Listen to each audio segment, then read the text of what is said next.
Now it's time to freestyle and have some fun with movement challenges. Now we built that stability base with all of those static isometric holds, but now adding this dynamic movement makes it a lot more fun and engaging. Hanging bridge walkouts and or marches. Now the walkout portion has you going from the bent knee to the straight-legged position in very small increments, giving you a complete hamstring workout, both the high and low hamstrings, because the hamstrings are active on hip extension and knee flexion. But we're doing this with that hang position. We can add the marches as well to get the hip flexors going, extra challenge for the glutes and stability, combine the two, and even add some inverted rows into it for a complete backside workout you can do anytime, anywhere.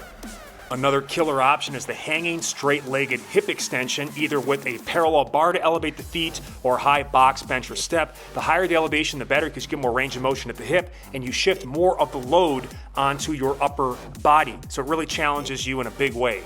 Rolling or sliding leg curls are my favorite hamstring exercise because of how low stress it is on the spine and the fact that it works both functions of the hamstrings, knee flexion, and hip extension. Why not do it while hanging from a bar?